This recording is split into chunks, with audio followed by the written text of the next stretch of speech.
The Chicago Bulls versus Miami Heat 8th seed play-in tournament game, and Philadelphia 76ers New York Knicks series preview on the NBA Gambling Podcast on the Sports Gambling Podcast Network is brought to you by Underdog Fantasy. Play their fantasy pick'em for a chance to win 100x in NBA, MLB, MMA, NHL, golf, and more. Sign up today at UnderdogFantasy.com using promo code NBASGPN to get a 100% deposit match. Plus, the NFL Draft is right around the corner, and Old Fashioned Football Podcast is giving away some autographed NFL merch. Head to sportsgamblingpodcast.com/OFF contest to enter today. Welcome, everyone, to the NBA Gambling Podcast, part of the Sports Gambling Podcast Network. It is Thursday, April the 18th, here to recap what we saw in the Eastern Conference play-in tournament games last night. We'll also preview the 8th seed matchup between the Chicago Bulls and the Miami Heat. And we'll also preview the Philadelphia 76ers, who will be taking on the New York Knicks in the 2-7 matchup on this episode. But joining me here to help me break everything down in the Eastern Conference, you guys know him as the voice of the Tennis Gambling Podcast, the WNBA, the MLB, and of course here on the NBA Gambling Podcast, it's Scott Reichel. Scott, what's going on, my man? How you doing? Yeah, doing pretty well. Another good day for my agendas. Had a pretty good day with the agendas for the Western Conference playing games. To recap those, Ingram got benched in the fourth quarter. McCollum was terrible. Clay didn't score a point. That was probably the biggest win that I had in the Western Conference play-in. And then Trae Young played yesterday, and he was easily the worst player on the court for the entire game. So, yeah, good day for my agendas once again. So I don't know if you can parlay those agendas, but I feel pretty good right now. Yeah, minus 27 plus minus for Trae Young last night, and it wasn't even close. The next closest guy was DeAndre Hunter, who had a really bad shooting night. He was minus 16. Everybody else was either less than minus, at least at starters, or were less than minus 6 or in the plus. But yeah, we'll start with last night. I think we'll save the Miami Heat game for the second part of it, but I don't think there's a lot to talk about this Bulls and the Hawks game.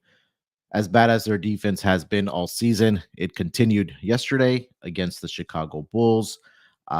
They gave up 40 points in the first quarter. Hawks did respond, coming out on a 15-0 run in the second quarter. But then, again, same story in the third quarter. The Chicago Bulls outscored the Atlanta Hawks 37-25 and ran away with that game. They get the victory 131-116. And they obviously will be facing the Miami Heat to determine who becomes the 8th seed to take on the Chicago Bulls. You mentioned it, Trae Young was absolutely terrible last night. Did finish with a double-double.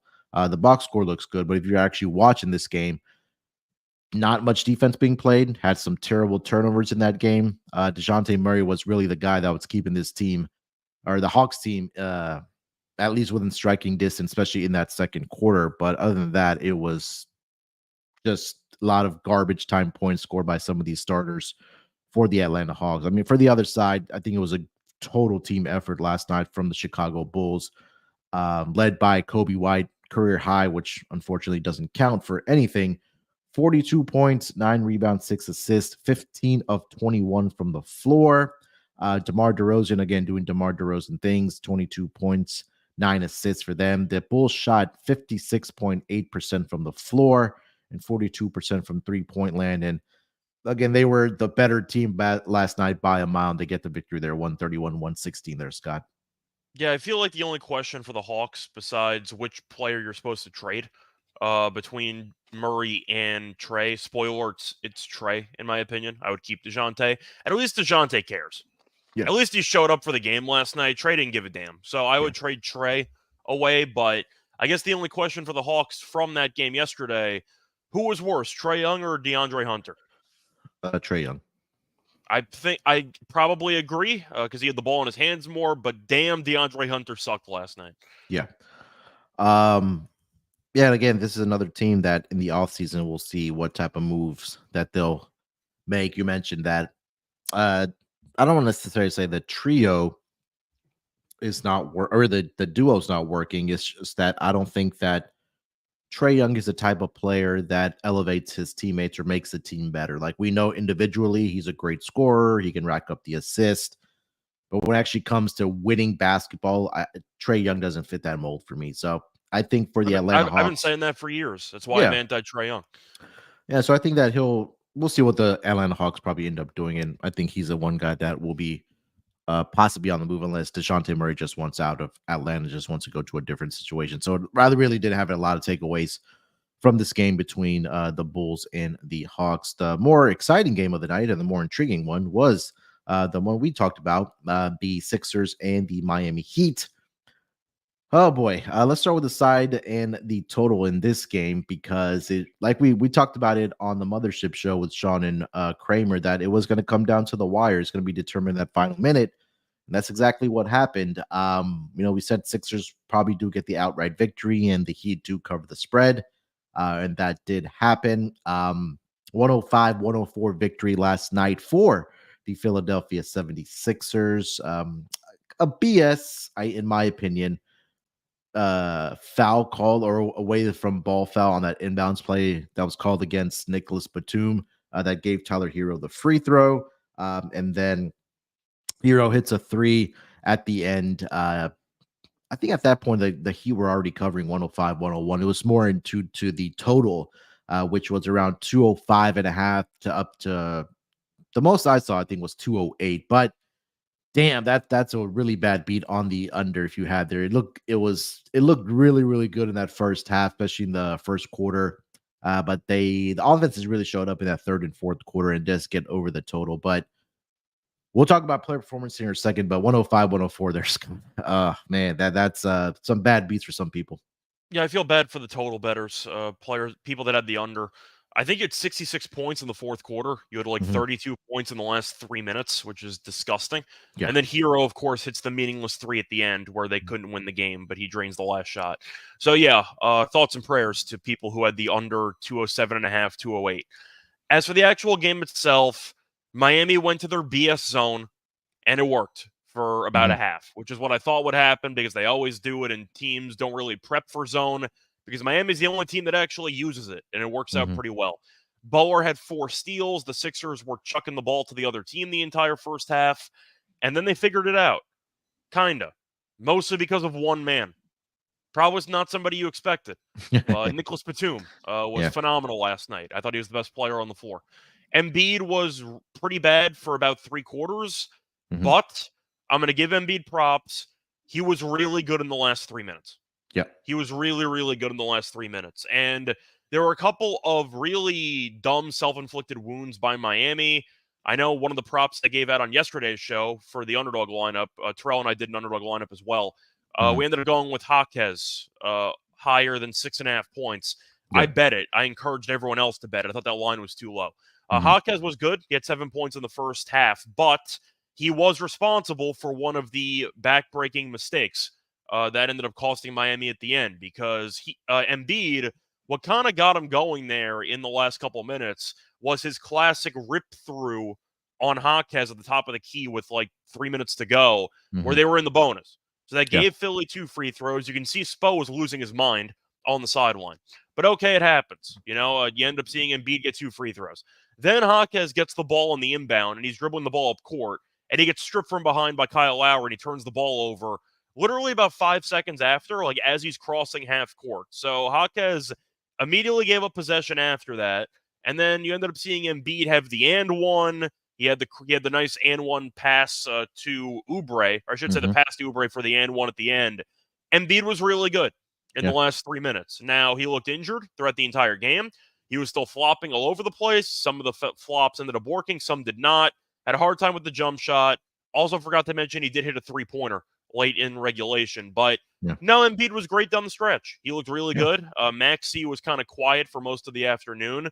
Tobias Harris was playoff Tobias Harris. He was god awful in that game, but Batum carried for a decent portion of the, I'd say, danger zone period where Philly was in danger of letting the game get away from them, and Batum made a lot of big 3-pointers to keep him in it. And then Embiid did what MVP players are supposed to do.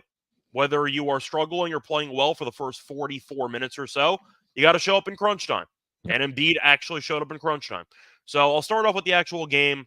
We'll talk about the injury in a second that everyone wants to talk about. But I'll give Embiid props.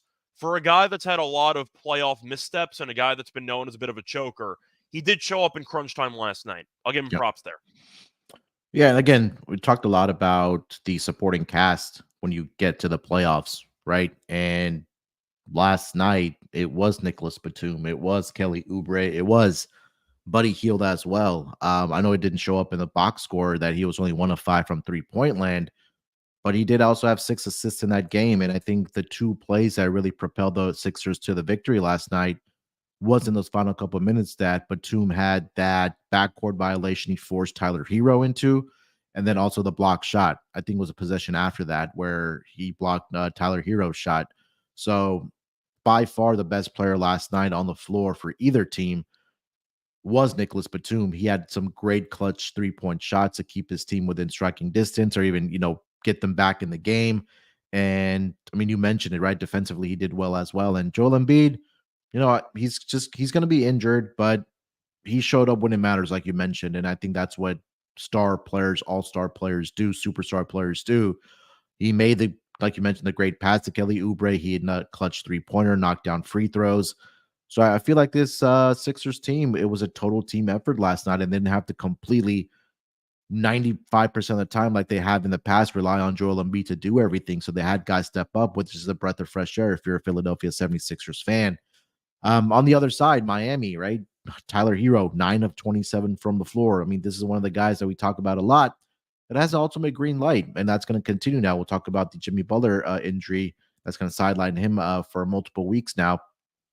But he was the guy last night, 25 points. You mentioned Jaime Jaquez as well.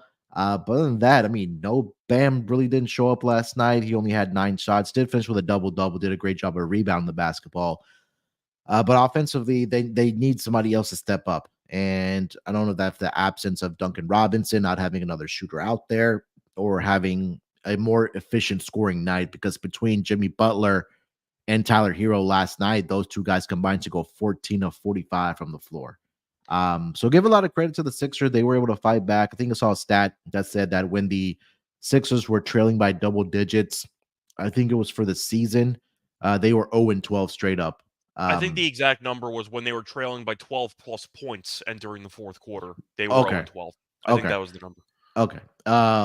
So then again, like you mentioned, right? Joel Embiid stepped up when it mattered the most, and Batum there as well. So Sixers on to face the New York Knicks. We'll preview that series here in a minute. But obviously the big news in this game, Jimmy Butler goes down with an MCL injury. Toughed it out. He played the final 3 minutes. For the final second half. For 3 quarters, he ended up still playing in that game where Kelly Oubre landed on his knee. It's now classified as an MCL injury for Jimmy Butler. That will keep him sidelined indefinitely, at least for 2-3 weeks at minimum. We'll see if Miami wins this game against Chicago. We'll preview that game here as well. But it's just unfortunate that, again, Jimmy Butler hasn't really been able to stay healthy during the regular season. Last year, he was hurt as well during the playoffs. He also didn't have Tyler Hero. So it's just unfortunate that this Miami team has not been able to be healthy all at the same time. And I mean, the potential we know about this Miami Heat team is that they can make a run to the NBA Finals, right? We've seen that multiple times, and not having their star player now in Jimmy Butler, it just sucks if you're a Miami Heat fan. So, I don't know much more to add to that. They'll be without Jimmy Butler, but now you're gonna have to rely on a guy like Tyler Hero, who's probably gonna end up taking another 25 to 30 shots. Hopefully, he's a little bit more efficient, but somebody else is gonna have to step up. I don't know if they'll get Terry Rozier back or Duncan Robinson back or not, but just a huge blow for this Miami Heat team. Yeah, I'll get into the Butler injury in a second. Talk about Hero for a second because he was very inefficient from the floor last night. I don't even know if I could fully blame Hero because I don't know what Miami was doing offensively the entire game. I don't think Miami knew what they were doing offensively the entire game. That's why it was a bit embarrassing that Philly was down that much. Because you were watching Miami offensively, the refs were letting them play. Bam and Embiid looked like they were wrestling each other in the paint every possession. So that was a complete I don't even know what you want to call it, but that was basically a scrum, a wrestling match in the paint. So Yeah. That was just the rest letting them play. Butler, like, either couldn't move or he couldn't generate a lift on the jump shot, but he was 5 for 18. So Yeah. injury, no injury. He was basically a lost cause offensively yesterday. And Hero had to shoot a lot, especially late in shot clock situations. It felt like Hero was the guy who was given a bunch of grenades, a guy that had to chuck the ball up with 2 seconds on the shot clock and they had nothing going the entire game. So Miami's defense was the story in the first half. They had a decent amount of steals that led to fast break points, which was a big reason why they were up by so much. Miami's half-court offense was disgusting. And you Yeah. can blame that on Hero and Butler for being inefficient. But in reality, I think part of the blame is also just lack of talent. And I even have to blame Spo a little bit because I don't know what they were trying to do offensively the entire game. At no point did I notice any type of actual game plan. It felt like the ball was in Butler and Hero's hands the entire game. They would call a couple of on-ball screens, and that was it. They just ended up chucking up a bunch of bad shots late in shot clock situations, and the main source of Butler's points were him trying to flop into some free throws, which is what we know Jimmy Butler does. So Yeah. I'm going to blame that more on coaching. Yes, I think Hero could have been more efficient, but I think you would agree a lot of the shots they ended up taking were very tough late shot clock situations because Miami didn't really make any type of adjustments offensively throughout the entire game. Yeah, and again, I think that again when Jimmy Butler was injured, I mean, we knew that he was going to be very, very limited. There was a 3-point shot that he had hit. I mean, you could barely see him, There like was no lift on any of even, his yeah. jump shots. Yeah. And then again, when you don't have a player like Terry Rozier who could initiate offense, knock down shots for you as well, it just became then Tyler Hero trying to create something for this Miami Heat team. And outside of that, I mean, Caleb Martin's not really a guy. Bam's really not that guy as well that can, create his own offense. And then, I mean, when you have Kevin Love coming off the bench, Highsmith, DeLon Wright, Jaime Jaquez, it's just not a lot of guys that can create their own shots. And I think you and I have talked about that a lot. That's something you need in the playoffs if you're going to make a run. So, we'll see if they get Terry Rozier back, if they get Duncan Robinson back, adding another shooter out there for this Miami Heat team against the Chicago Bulls for that 8th spot. They need Rozier more, by the way, Yeah, because yeah, Rozier's an actual 100%. ball handler. They need Yeah, somebody who can create off the dribble. I know Robinson's improved in that area. He yeah, has become a better dribbler, but we would agree that Duncan Robinson's going to be more of a catch and shoot guy off of screens. They need somebody to actually break down a defense yeah, because Butler 100%. could not move, and Hero was forced to do it himself. And we know Hero is better off being a third option on a really good team. Yeah, probably a third option. Right now, he So has put himself, or the injuries have put him into the number one guy right now. yeah, he had to be one last night, and he's not good enough to be one. But I'm at least going to point out that Miami offensively with Spoelstra really didn't make any adjustments at all, and a lot of their possessions were hideous. Yeah. So now we'll see the Philadelphia 76ers. They will be taking on the New York Knicks as the 7th seed against the 2 seed. And then we'll see. We'll break down the game here in a minute between the Heat and the Bulls to determine who will be the 8th seed to Well, take on the I number got to 1 dive seed. into the Butler injury, though. That was the first Yeah, go point I ahead. wanted to make. It was just Hero. Yes, he was not efficient last night. Yes, he's not a number one option. In reality, Spoelstra did not do his team any favors. They had no offensive game plan the entire game. And I know Spoelstra's a great coach, probably the best coach in the league, easily a future Hall of Famer. I got to call him out last night. The offense was abysmal, and I have to at least point that out. Now, for the actual injury, we've seen a couple injuries in the plan already, with Zion being out for the second playing game that that I talked about with Terrell yesterday, and Mhm, then you have Butler who's going to be out for probably a couple weeks with an MCL injury. mhm. I feel it's kind of weird because, of course, as a basketball fan, we immediately feel robbed of not being able to see playoff Jimmy and how Miami might actually lose now to Chicago. And a lot of Mhm. people thought that Miami was going to be a dark horse team to make a deep run because that's what they always do. Yeah. Maybe it's a personal thing and it's going to be an interesting slant because I'm sure a lot of people might disagree with me. I really did not feel much sympathy for Jimmy Butler last night. Maybe it was because of the fact that he did the the Slam magazine piece right before the game, talking about how, oh yeah, don't mess with us. We mean business. Nobody wants us in a 7-game series. and you might immediately lose in the play-in and just not make the playoffs at all. So maybe that was part of it. Or Yeah. maybe it was just the way that he actually got injured. Butler has a somewhat open layup because Love has another phenomenal outlet pass with like 4 seconds left in the first quarter. So Butler can just go up with it. Instead, he tries to triple pump fake Kelly Oubre and then takes some fadeaway, leg sticking out garbage, and he gets injured. Did that look like a basketball play to you? I think it was a draw that he was trying to get the and one on that. But again, it was fluke injury, I guess we can say, the way that he landed on him. I mean, he could Yeah, have Oubre gone landed up. on him, and yes, Oubre was aggressive with his Yeah. contest. He was Yeah. flying through the air. I get it. It was a bit reckless. All I'm saying is Butler the entire game was trying to foul bait.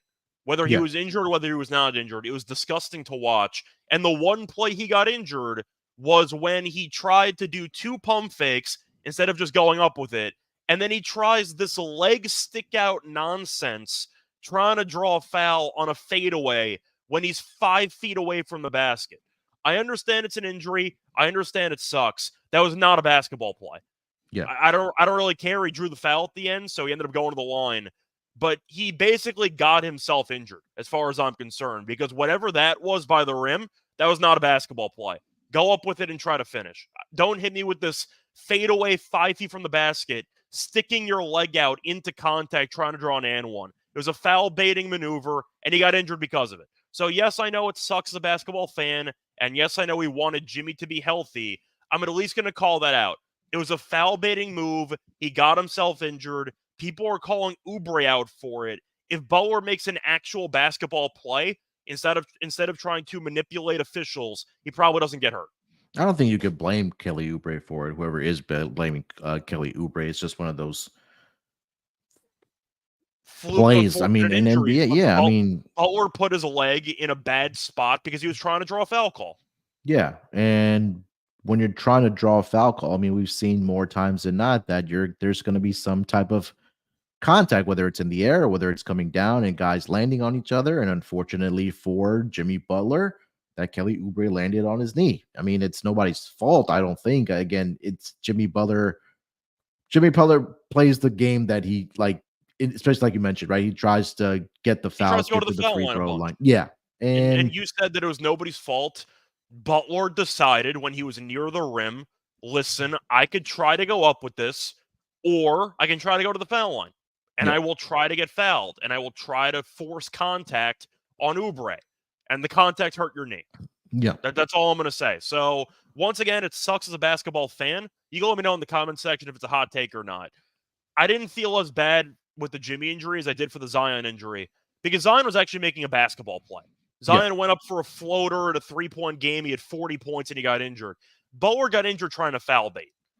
And I think that's what he was doing. I think we'd agree with that, because whatever that fadeaway was 5 feet from the basket was a bunch of nonsense.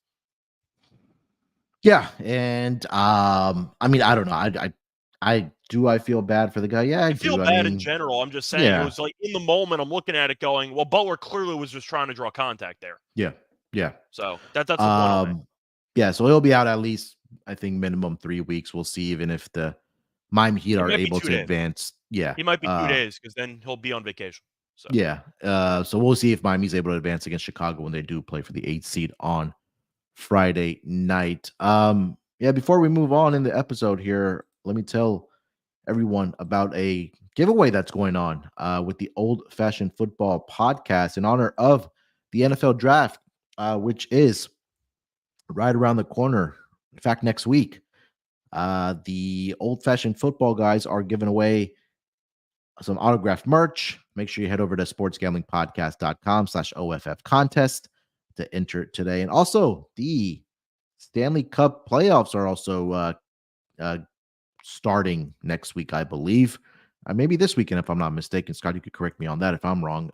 But make sure you guys check out the guys over at the Hockey Gambling Podcast. They've got you covered. Talon, Ryan, and Joel are breaking down every series leading up to Saturday's opening games, and we'll keep the picks and laughs coming all postseason long. Make sure you guys subscribe to the Hockey Gambling Podcast wherever you do get your podcast. And we're also brought to you by Underdog Fantasy. Underdog Fantasy, the NBA playoffs are here, and our sponsor, Underdog Fantasy, wants to make it a lot more interesting. Underdog Fantasy is the easiest place to play fantasy sports. Play their pick'em game. It's as simple as selecting higher or lower on player stats like points, rebounds, assists, and so much more. Make entries of all basketball or mix match across your other favorite sports, and you can win up to 100 times your money. It's a ton of fun. Underdog is available in 30 plus states, including California, Texas, and even Canada. Stay tuned at the end of the episode. We'll see if there's lines available or entries available for the play-in tournament game between the Heat and the Bulls. But new customers can get a pick'em special in the lobby when they sign up. Underdog will also be running a ton of different promos, bonus cash airdrops, specials, giveaways, and more throughout the entire NBA playoffs. So if you haven't already signed up, now is to do the time. And there is a pick'em special for the Friday play-in tournament game on April 19th with a player to be determined. This special should go live in the lobby for eligible new customers that sign up by the morning of April 18th. So again, if you're listening to this right now, and if you are or if you don't already have an account with Underdog Fantasy, now is the time to do it. Make sure you guys use our promo code NBA SGPN, and Underdog will double your first deposit up to $100. Again, that's Underdog Fantasy using promo code NBA SGPN. All right, Scott. Let's get into this play-in tournament game between the Chicago Bulls and the Miami Heat. We just broke it down for these two teams as they are coming off of their victories on Wednesday night. They'll be facing off in Miami on the Friday night, like I mentioned. And currently, the line is in favor slightly to the Miami Heat, the home team here, as a -1.5 point home favorite. Total right now is sitting at 208. Just mentioned Jimmy Butler will be out for this game. We'll see if Terry Rozier or Duncan Robinson do go in this game for the Miami Heat. For the Chicago Bulls, pretty clean injury report. The usual suspects are going to be missing, the guys that are done for the season. But outside of that, everybody should be a go in this game between these two teams. Scott, let's start with the spread here, -1.5 in favor of the Miami Heat. What are you thinking? This is kind of the exact same game as the Kings Pelicans game that I covered with Terrell, because you have a spot where the home team is a slight favorite, but you're missing their best player. So the question is, do you want to actually take the team at home, or do you think a road team actually wins one of these 8-9 games for once? Could go either way. I know it's a rematch of last year. The Bulls had them and let them off the hook because they were up with like 2 minutes to go, choked it, and then you ended up seeing Miami make the NBA Finals. I'm going to lean Chicago in this one. Now, I think Atlanta's a fake basketball team. In hindsight, I can't believe I actually leaned to them. I know they were getting points in that game, but I must be out of my mind. At least my favorite play was the over. At least Yeah, I that was going got to there. mention that. The over at least worked out because Atlanta I knew wasn't going to guard anybody. But I do think Chicago offensively can give Miami problems. Now, defensively, Miami's going to try their zone. They're going to try to give you different looks. Miami's just terrible offensively. Now, if Rozier comes back and he plays well, that's one thing. He's off a neck injury. He hasn't played in about a week. Duncan Robinson is clearly injured. So if he does play, I don't know how many minutes he's going to play. I think he was technically active yesterday. He just ended up not playing. So clearly Spo didn't like what he saw in the shoot around or maybe in the practices, because I think you agree with me, Robinson was not officially inactive. He just got sat by the coaching staff, right? I thought I saw a note that he was going to be out yesterday, but let me double check that. And maybe I they thought he didn't was like what supposed to they be on a saw minute from him. restriction. I thought they said Let me he'd be see. available for like a limited minutes, and then he ended up just not playing. So I'm assuming that he was actually in like bad shape. Let me see if I can go back and find it because I thought I saw a note about him.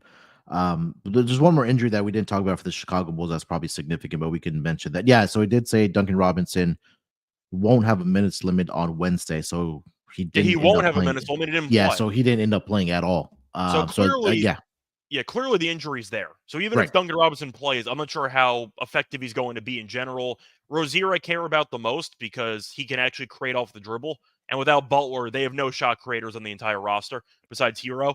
And we Yeah, saw what happened yesterday with Hero, where he was right. just extremely inefficient. I think there's a lot of reasons to actually like the Bulls. Maybe there's a chip on their shoulder because they should have beaten this Miami team last year.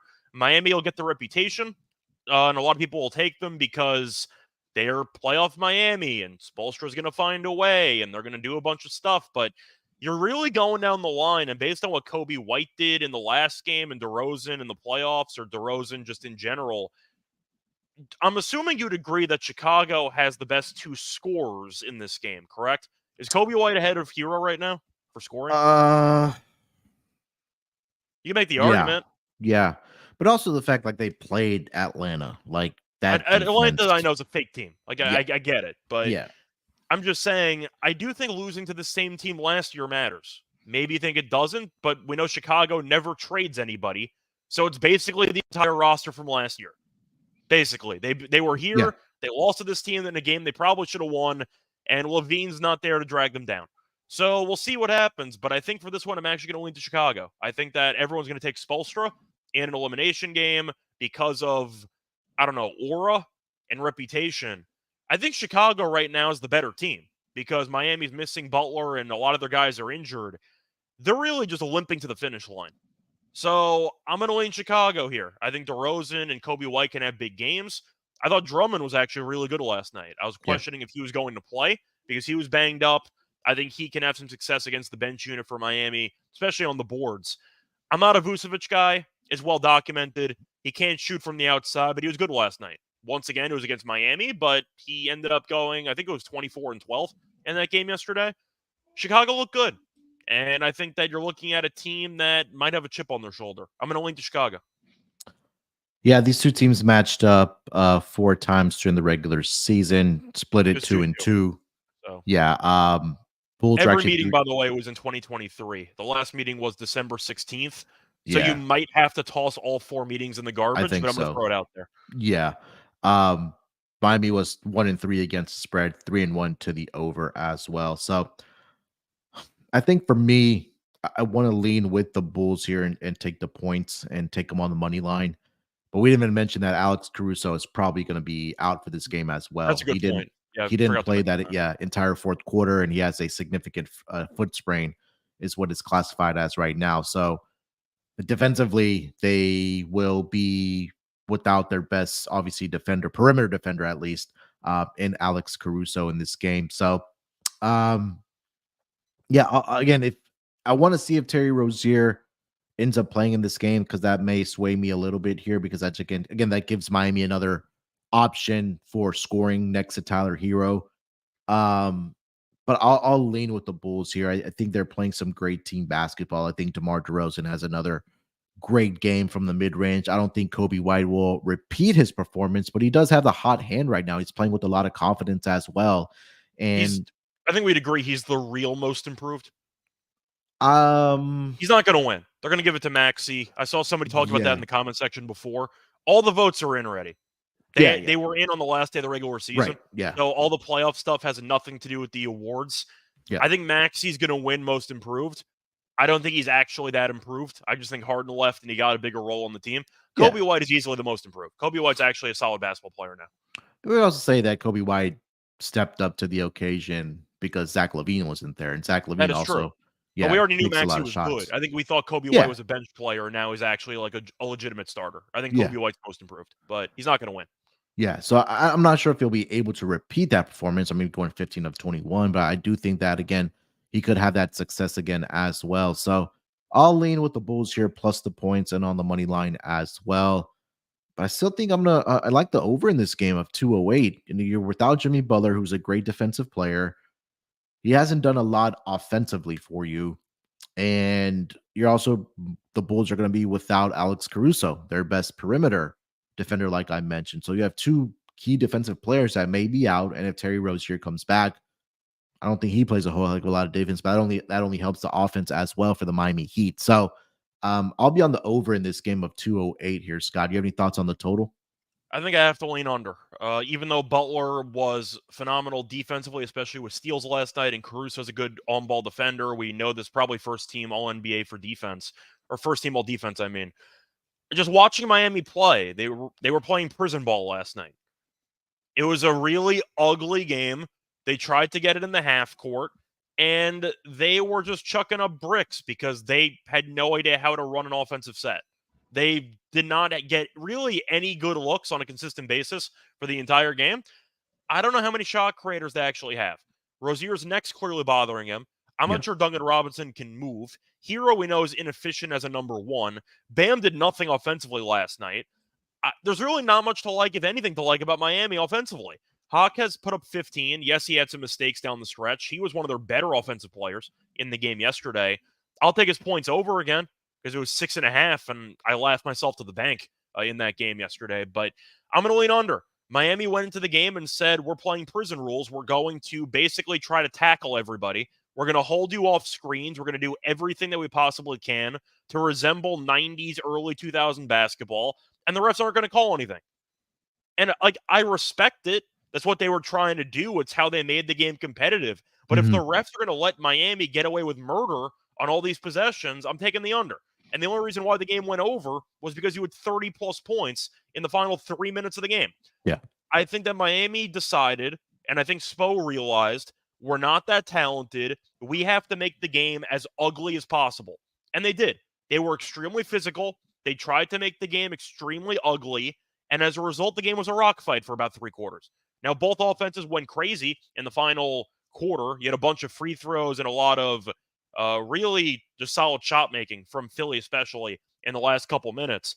But in reality, I think Miami realizes we're not that talented. Now Butler's out. We have to win by playing great defense, being extremely physical, and daring the refs to actually make foul calls. I'm going to lean to the under. This is Miami's identity. I'll keep backing it. Give me the under. I think it was, I want to say Tony Brothers was on the call last night, and we know that he doesn't blow, if I'm not mistaken, for the game between the Heat and Sixers. And that was But then there was, also, I mean, that's why a lot of people were mad at the off the ball foul on the inbound, yeah. because Miami was getting away with murder the entire game, and how there was a certain physicality that was clearly present from the opening tip, because you had like 30-something points in the first 11 minutes of the game. You could tell that Yeah. both teams weren't being allowed to come off screens without being grabbed, and nobody called anything. And then you call that play, which was pretty standard throughout the entire game. I understand the points you're making with the injuries, but just based on Miami's overall identity and how they played the game last night, I think Spo realizes he has to make this game as ugly as possible. I really don't want an over. It always comes down to that that final minute where I understand, like you said, that 30-plus points was scored in the final 3 minutes there. Yeah, I think it was like 32 points in the Right, final I feel like 3 that could minutes or something. happen. I mean, I don't think that's something that could happen again, because this is like the ultimate desperation spot world. Maybe you see a little bit more fouling towards the end in case it's not, a blowout. Maybe it's like a 5 to 6 or 7 point possession game, that they maybe start fouling a little bit early, and that kind of gets it over the total there. So it just makes me nervous that, again, when you don't have 2 top defenders, and if they do, again, a lot of this for me hinges on if they get Terry Rozier back. But how effective is he going to be is also going to be the question for this Miami Heat team. But I think Chicago, they have a good offensive flow right now. And again, I understand it was against Atlanta, the worst defensive team in the entire league, but I feel like they can still have success against Miami Heat defense. Going into this game. So I'll stick with the over here at 208. Don't see any player props up right now, Scott, for this game. Obviously, with the injury news to Jimmy Butler, and they're probably waiting for the news for Terry Rozier as well. And then for the Bulls side, Alex Caruso, I think more than likely is not going to be playing in this game for the Chicago Bulls. So no player props up just yet. But anything else you want to mention for this game? Trying to think if there's anything I really want to mention, because I don't know who's going to play in this game, especially for Miami. I already mentioned Hawkes points. I do think that you're going to want to target Miami players that actually attack the rim, because we know Vucevic gives you no rim protection at all. So I think Hawkes can capitalize on that if he does play a decent amount of minutes in this game. He might, but for Miami, I'm going to have to wait and see who plays. I just don't see much value. Maybe if you want to go for like Caleb Martin rebounds. I know that he was a great rebounder in the playoffs last year. Now Butler's out, so you're assuming Martin's going to play a bunch of minutes in this game, probably with Hawkes. So I think you might want to just target in on maybe Martin rebounds and maybe Hawkes points if you want to go for Miami. For Chicago, I feel like UCapper kind of touched on it a second ago. The Bulls really love to rely on mid-range jumpers and attacking the paint. So maybe you want Bam blocks in this game, just letting Yeah, him it's a patrol the good call. middle, trying to just punt whatever shot comes near him at the rim. Maybe you want to look for Kobe White to duplicate what he did in the game yesterday, but I think he's right. I think Chicago is going to stick with their game plan, try to stick with the mid range, stick with getting downhill. That does benefit Bam blocks, but I do think maybe if you want to go for DeRozan, all his numbers are inflated though. Like that's the problem with DeRozan because he is a playoff multiplier, and I'm trying to figure out where the value is going to be because I'm assuming that Kobe White's points are going to be skyrocketed after what happened in the last game. So Yeah. I don't know where the value is for Chicago. I think for the Bulls, sorry, for the Heat side, I do like Bam on his points. I think this is a really good matchup for him. I don't He's going think to have to show up Vucevic, without Butler. yeah, plays a whole heck of a lot of defense. But you also take a look historically, Bam against the Bulls, just over the last 4 games, 27, 23, 24, 23. 3 out of those 4 games, he also did have a double-double for the Miami Heat. And like you mentioned, without Jimmy Butler, he's really going to have to step up in this spot. And we've seen him do that multiple times without Jimmy Butler on the floor. So depending on what the number comes out for him, I would probably guess around 20 and a half in that range for Bam Adebayo. I don't hate him to have a big scoring night here for the Miami Heat. Anything else for this game? Not really. Once again, I'll wait for some injury news, but Yeah. I'm going to lean under. I'll lean to the Bulls. Am I going to bet the Bulls in this game? No, because that involves putting money on Billy Donovan in a big game. But Yep. I just think Miami is a team that's kind of coasting in reputation right now because you looked at that game last night. Yes, I know Philly's a good defensive team, but there were a lot of moments you were watching Miami offensively just going, do they have any talent on the side of the ball? And I didn't see much of it last night. So we'll wait to see if Rozier plays. We'll wait to see if Duncan Robinson plays. I'm not sure how effective either of them are going to be, but damn, Miami looked awful offensively last night. Yeah. So we'll see what adjustments that Coach Spoelstra does make going into this game against the Chicago Bulls. So another series that did get confirmed last night, Scott, that is going to be the Philadelphia 76ers. They are going to be the 7th seed. They are going to take on the New York Knicks in that 2-7 matchup in the Eastern Conference. And looking at the series prices for this matchup, I'm currently seeing the Sixers are a slight favorite here, -115 currently over on DraftKings. Knicks are -105 on the series price here. Right now, the series spread, Knicks -1.5 is at +140. Sorry, Knicks -1.5 is +210. Sixers -1.5 is +140, and +1.5 for the Knicks -170, and +1.5 for the Sixers -265. We'll talk about all that in a minute here. But 2-7 matchup here. Knicks, we already mentioned it, that they will be without Julius Randle. Did get OG Anunoby back. So, I mean, Jalen Brunson, OG, Josh Hart, Mitchell Robinson, Isaiah Hardenstein, all those guys are a go for this game. And we'll see if the health and I think more so the conditioning for Joel Embiid can hold up in this series. And do the role players for the Sixers continue to have success? I don't expect Kelly Oubre to look like Steph Curry out there again, but can other guys like Buddy Hield, Kelly Oubre step up? And do we see improvement from Tyrese Maxey in this series? But right now, it's -115 currently over on DraftKings. Again, definitely shop around for the best price on who you do like for this series here, Scott. But what do you think of this matchup between the Sixers and the Knicks? Yeah, I'm going to start this off with a question. Maybe it's rhetorical. Maybe it's for you. You could answer it if you want to.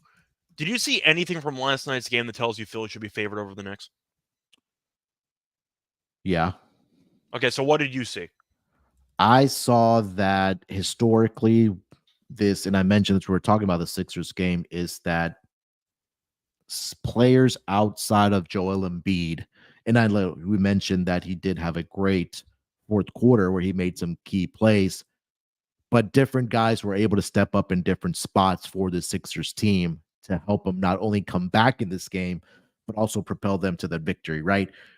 superstar players and star players and all-star players like Joel Embiid there were that fourth quarter in those final minutes where they really need to step up. And Joel Embiid was able to do that.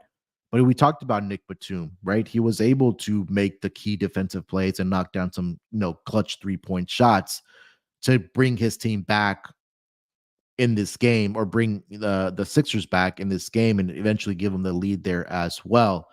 But also I think Nick Nurse did a good job of managing the rotations, because there was a point where the Sixers, they came back in the game, they gave the lead back to the Miami Heat, and then he inserted Joel Embiid back into this game. And then Joel Embiid did Joel Embiid things to get his team to the victory.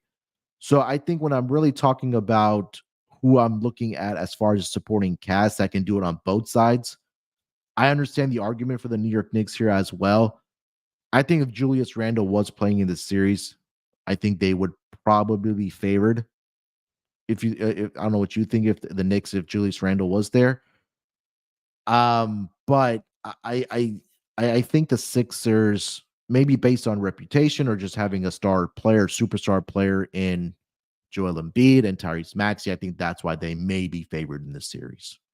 It also might be based on coaching. You mentioned Nurse. Thibodeau's never been a good playoff coach. We've seen him lose in, I think, the first 2 rounds basically every year. I think he made the Eastern Conference Finals with Derrick Rose once, and then Miami LeBron happened. But you get my point. He's not exactly had many, if any, deep runs in the playoffs before. I'm going to lean Knicks in this one. I do think the wrong team's favored. I know that Embiid was good down the stretch. Still wasn't exactly encouraged by him limping up and down the floor the entire game. I think that's going to be a bit of a problem. Maxey was not particularly efficient last night. He was fine, I guess. Batum was great, though. I feel like that's the problem that I have. Batum had, I don't want to call it the game of a lifetime because he's been around for a long time, but Batum basically saved the entire team yesterday. And a lot of Philly's main offensive pieces kind of no-showed a decent portion of that game. Buddy Hield, I think, at 7 points. He had some assists involved, but he did not shoot the ball well.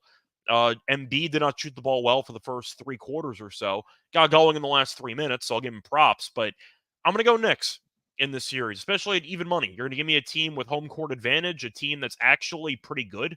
They were the 2 seed in the East. Now, the East, I think, is weak because in most years, I don't think this Knicks team would be good enough to be a 2 seed. And the argument is that Philly should be the 2 seed if Embiid was healthy the entire season. I think that's why people want to take Philly. It's because Philly's misseeded because Embiid missed a bunch of time and they were trending to be the 2 seed.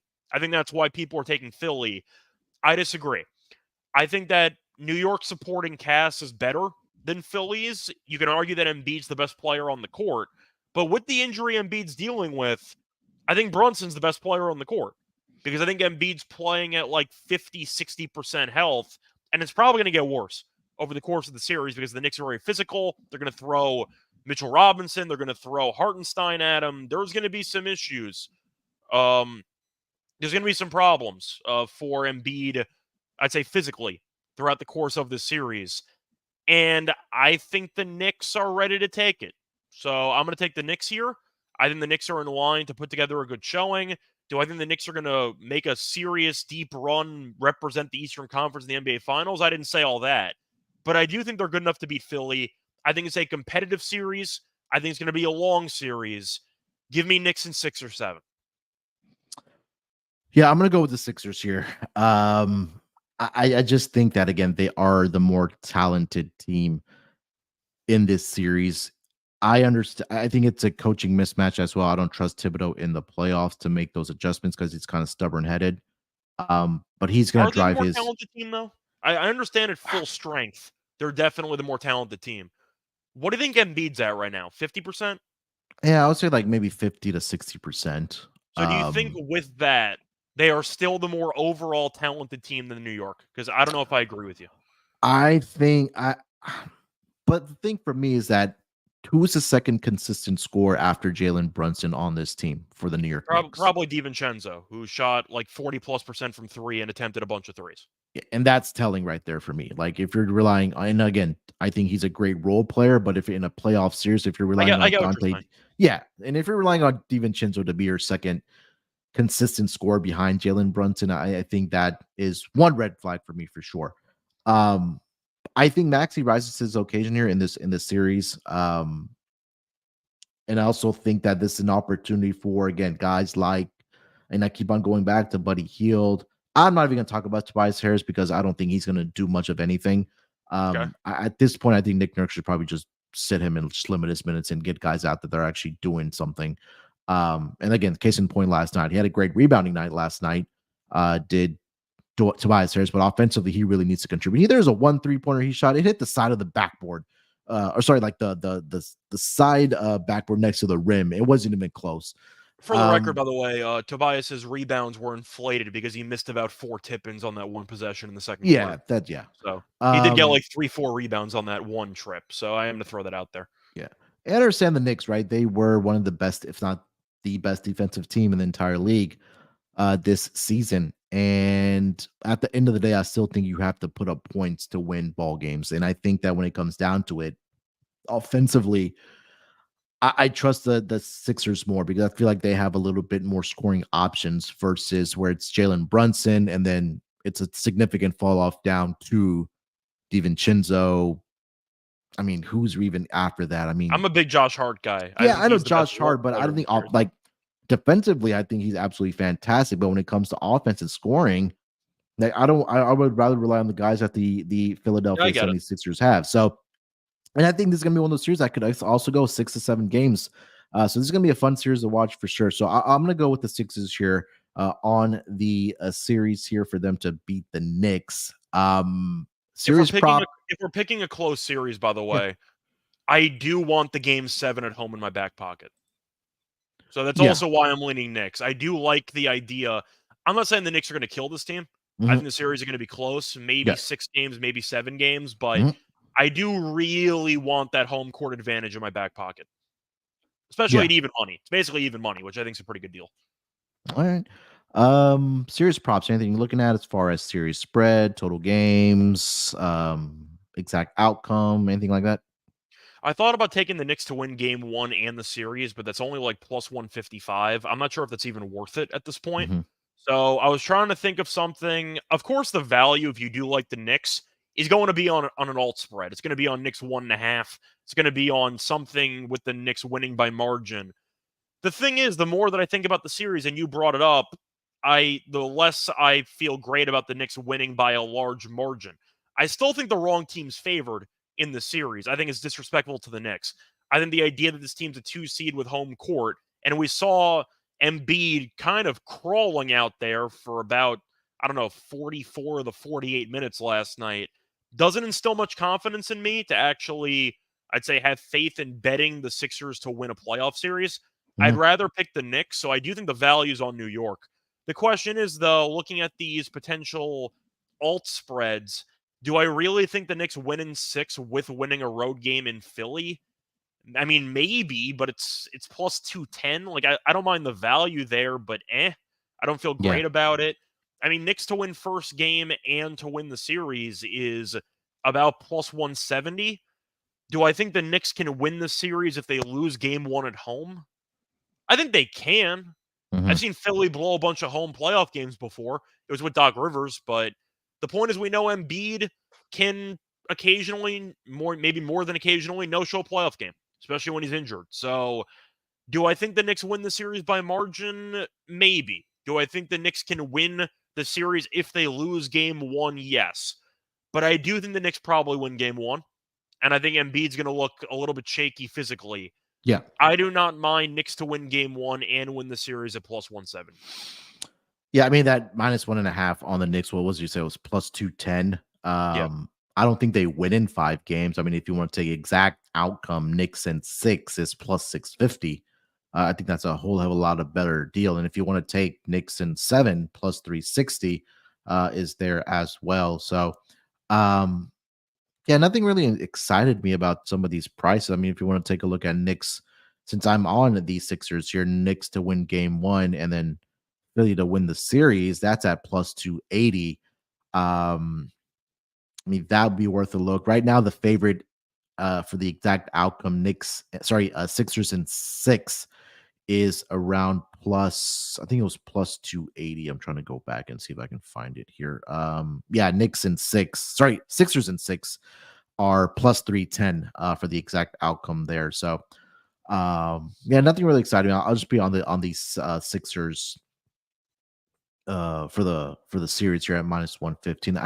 I probably will be I'll probably jump in on them on game 2 to win the series, because I do think that the Knicks will win game 1.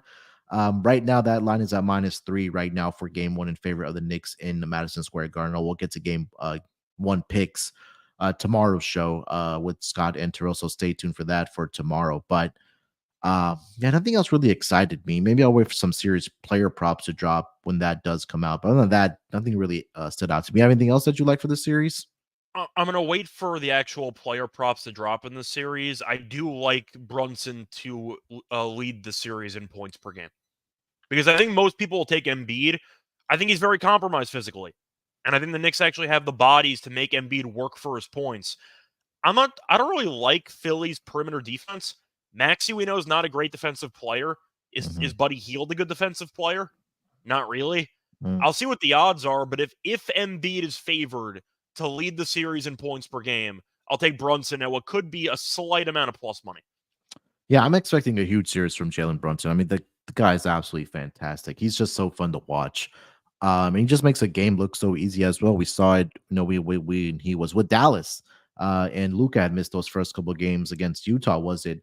And Jalen Brunson really rose to the occasion. So I think it'll be a great series between these two teams. I think the books are expecting this one to go at least 6 or 7 games here for sure. Just reflected on the odds right now, it's just close to a pick 'em.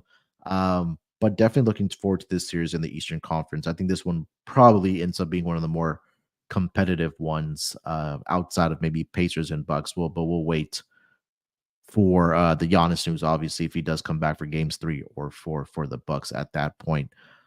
I think that's it, Scott. We recap the Eastern Conference play-in tournament games, broke down the 8 seed game, and then we just broke down Knicks versus Sixers 2-7 matchup. We I could am give going to throw. a I yeah, am go going to ahead. throw out one thing quickly. Yeah. If you were wondering, I forgot to mention this for some of the other competitive series. If you do think the home team wins every game in the series, Hmm. not saying it's going to happen, but if it ends up going 7, and I think we'd agree this series should be competitive. Hmm. If the home team wins every game, Knicks win the first 2 games, Sixers win the next 2 games, then you alternate the last 3 with the Knicks eventually winning in game 7. It is 30-1. Okay. If you wanted the exact result of every game, just throwing it out there, the home team to win every game and the Knicks to win in 7 is 30-1. If you wanted it, just throwing it out there. I think the old cliche goes that the series doesn't start until a team wins a road game. So Yeah. we'll see if one of these teams are able I'm to. not saying it's going to happen, but Yeah. 30-1 for what we think should be a competitive series. Yeah. If you think the home teams dominate, that's an approach you can have. All right. All right, Scott. Let's give I guess a lock or a best bet for the Bulls and the Heat game. I know there's not player props available, so maybe I don't know if we can give a dog or anything like that. But you want to give us like a best bet for the Bulls and the Heat game? I really wanted the player props. I just want to take Hawkes again. Guy had Yeah, 15 I really points. wanted Like, Bam as well, but it's just not posted right now. it's not going to be posted, but I'm trying to think of who would be inserted into the starting lineup. Rozier, assuming that he's back, should be the point guard. So that's going to move Hero to the 2. And then you're looking at Martin's going to be in the starting lineup because he always is. And then you have to wonder about that power forward spot. Is Duncan Robinson going to start? Is he going to come off the bench? I don't know if he can move. So FanDuel has points or they have props up for this game. Oh, they do? Okay, cool. Yeah. So we actually have something to talk about. All right, cool. Yeah. So Jaime Jaquez is at 13.5 minus 128 for his points prop. I mean, I got to be tempted by that over. I mean, 15 plus 105. he had 15 in that game yesterday, but now you got no Butler. There's a bunch of shots to go around. I don't know if Rozier's going to play with the neck issue. I don't know how long Robinson's going to play. It's a red flag, though, isn't it, that he allegedly had no minute restriction and Spo decided, you know what, Duncan, you're not going to play tonight. That's probably not a good sign going to Right. the second playing game. No, it's So not. Is that a move? Take Duncan Robinson under and just hope that he barely plays in the game? That could be a move if there's props available for him. No props for Duncan. Duncan. They have DeMar, Kobe, Vucevic, three guys for the Bulls, and they have Bam, Jaime Jaquez, Nikola Jovic, and Tyler Hero up for the Miami Heat, which He actually might start. Jovic technically started the game yesterday. He didn't do much, but he technically might start in that game. yeah, he had 5 points, 5 rebounds, 2 of 2, Yeah. 1 of 1 from 3. He only played 14 minutes. So I don't know if see an uptick from him. But again, it's just all of it depends on if Terry Rozier plays for this Miami Heat team or not. But even then, I still think it's all Tyler Hero just based on shot volume alone. Like even last night with Jimmy Butler, he had 27 shot attempts and only made 9. So I think he's still going to be in that neighborhood of 25 to 30 shots in this game against the Chicago Bulls. So, I mean, you probably want to look at his points to go over or his PRA to go over. PRA for Tyler Hero's at 36.5. His points alone, I believe, would probably be like around 25.5. Let me see. 23.5 is a number for his points. I wouldn't be all on the over for that. Yeah, I can understand that. I thought about taking Bam blocks as my favorite play, but I don't see any lines on that, so I don't know if I can actually get it. Jovic played Yeah. 14 minutes, though, and his points props at 7.5. I guess the argument is with Butler being out, they're going to put all hands on deck and trying to manufacture minutes, but I don't know what role Jovic even has. Yeah, Like I in don't know this either. series, like or in this game. Like I think his point total's too high at 7.5. DeRozan's at 27.5. That I can't take. Kobe White's at 20.5. That could be intriguing. I mean, yeah, Hero for volume makes sense. He also had 9 assists, by the way. So if you do want Hero, his assists are at 5.5. Really? I might take that. That might be my favorite play. I think PA Hero for him five I and a think half is a good look. assists. He had 9 yesterday, even with Yeah. shooting 27 times. 29.5 is his points and assists for this game. The concern is if Rozier plays, he might have the ball less. But Yeah. Yeah. 5.5 assists is pretty low for a guy that's going to have the ball in his hands all the time. I might throw out a couple of plays. I do kind of like the under in this game. Once again, Okay. just expecting Miami to make the game as ugly as possible. Maybe Mhm. first quarter under and just expect a rock fight out of the gate. I wouldn't mind that either. Hero assist does look low. People are going to be so focused on those 27 shot attempts, they're going to ignore the 9 assists that he had. I'll go with Hero over 5.5 assists. I like basically minus 104. All right. I'm trying to see. Yeah, I think I'm gonna go with Bam on his points and rebounds in this game. I mean, I mentioned it against the Bulls. He's had a lot of success. Let me check the exact numbers here. Like I mentioned, so 3 out of the 4 games, and the last 3 out of 4 head-to-head games against the Bulls, 27. He scored a minimum of 23, and then he's had a double-double in 3 out of the 4 games as well. And his points and rebounds right now are at, let's see, 33.5. And he's gone over this number in 3 out of the last 4 games. The one game he didn't, he only ended up with 7 rebounds. But I do think that he can definitely have another double-digit rebounding night for the Miami Heat. So it's tough to make a side call, obviously, with still question marks about some of the injuries, especially for Miami. But I think if as far as a player prop, I would love Bam here on his points and rebounds to go over the number of 33.5. I like the blocks, but I don't see a line on that either. Yeah. All right. Anything else, Scott, before we close it out here? No, not really. So I guess my best bet, I mentioned Hero. I really do like that under, though. But yeah, I think I'll just go with Hero. I think people are going to be distracted by the points or the shot attempts, and they're not going to realize he also had 9 assists. Yeah. So there you go. All right. That's going to wrap it up for this edition of the NBA Gambling Podcast. Broke down the 8th seed matchup between the Bulls and the Heat, and then previewed the Knicks and the Sixers series. And then once we find out who will be the official 8th seed for the Eastern and Western Conference, we'll have that series broken down for the 1-8 matchup in respective conferences, as well as Game 1 best bets tomorrow on the show with Scott and Terrell. So look out for us then. Make sure to follow Scott on Twitter. That's at Reichel Radio. You can follow me there as well at SportsNerd824. More importantly, make sure you guys hit that like button on your way out. And if you haven't already, subscribe to the NBA Gambling Podcast YouTube channel. Please go ahead and do so. Would definitely appreciate if you guys would be able to do that for us. Scott, anything else you want to mention before we're out of here? No, not really. Once again, looking forward to the remaining playoff games or play-in games, whatever you want to call it. A little bit weird. We have no games tonight. I kind of was hoping they would put the Western Conference game tonight and the Eastern Conference game on Friday, but I guess they really want the Friday action. So we got no games tonight. So yeah, pretty weird night for basketball, but we'll be back. Yeah, tomorrow night, Friday, both games for the 8th seed, and then we'll start with game ones officially on Saturday. Do you like Starting. it, or would you rather have one game tonight, one game tomorrow?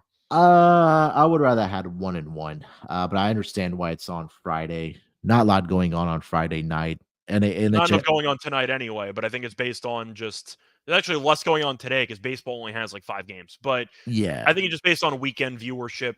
Most people are free Friday nights compared to Thursday nights, I guess, and they just want people to watch it. But I would have divided it up. I would have had one game on each night. But I guess when you're doing TV coverage on ESPN or TNT, you really want that back-to-back game coverage. Yeah. All right, we'll be back tomorrow, like I mentioned. Till then, good luck with your bets. Let's break these books off and let it ride.